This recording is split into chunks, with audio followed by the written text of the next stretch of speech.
I feel like one of the things I see most when I come into a setting, whether I'm co-leading or just overseeing an event and others are leading, or I am the leader, it sounds funny, but there's like a lack of leadership in running the space, whether that be the rehearsal before or during the service. And in my opinion, people want to be led. So it is so important as worship leaders when we engage a band, especially if we're co-leading, to communicate a lot with the co-leader and give them room to articulate what they want and ask them questions. But then, have you ever been in a rehearsal setting where it's not really starting? You're like, okay, who's going to start this thing?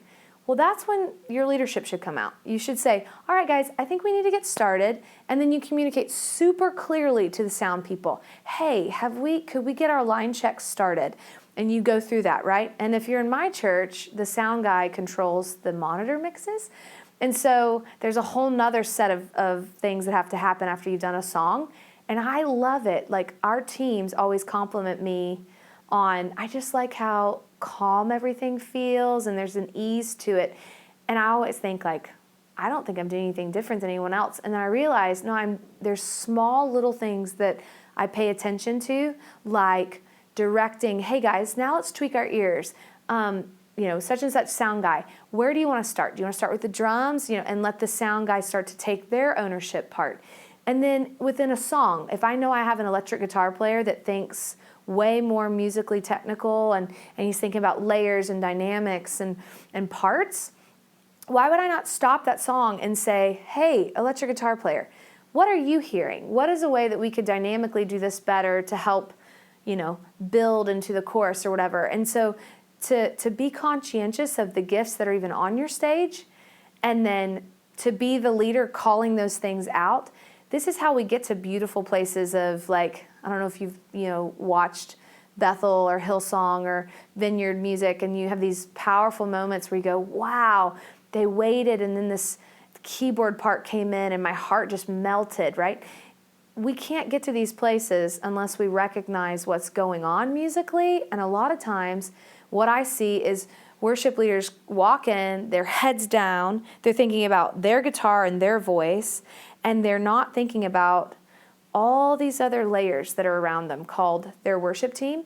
And so it's almost like a pie, and they think they're the whole pie. And the reality is when we're musically on a stage together, we're all slices of the pie. So my acoustic guitar or electric, whatever I'm leading from, is one slice. And then my voice is another slice. But then there's the bass and the drums. And to even talk this way with your teams, because a lot of times it's like, well, the drummer's the biggest piece of the pie. No, they're not. They're not. Now, yeah, they can be the loudest piece of the pie, but they're not the biggest portion. And they need to know that. And you need to know that. And like when everyone plays at the same time, it just feels like a muddy mess.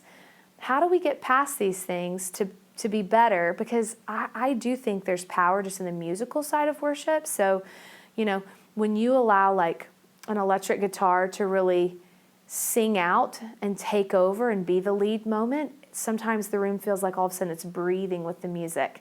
And there's these supernatural things that I can't really explain theologically to you, but the experience I can tell you I've been in, where I go, wow, they stewarded their band dynamics really well, and the Holy Spirit even had more room to move. It's not just like, we've got the technical over here dynamically, and then we've got the spiritual over here. No, it's again, they're integrated. They work together. So I feel like, again, ownership of being aware of the people you have, what their skill levels are, this works.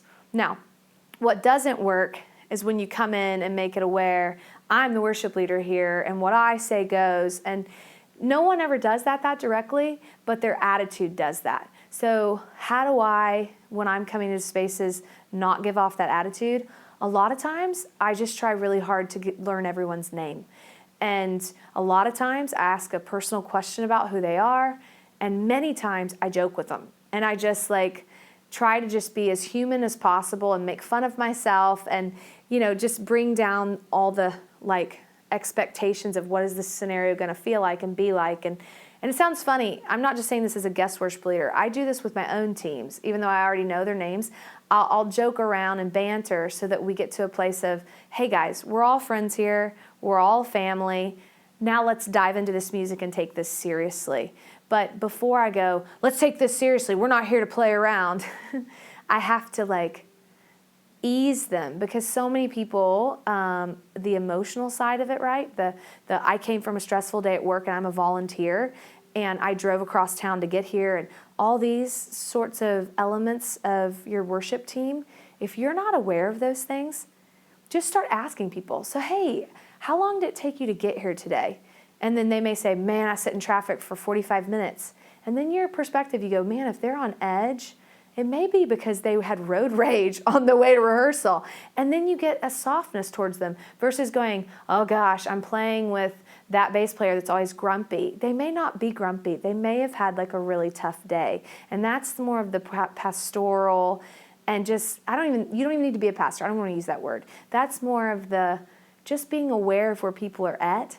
That is another band dynamic that really draws and endears them to your leadership, and they'll follow you because they trust you as the leader. You're safe and they want to go where you want to go, which is usually to the feet of Jesus. So it's a good place to go.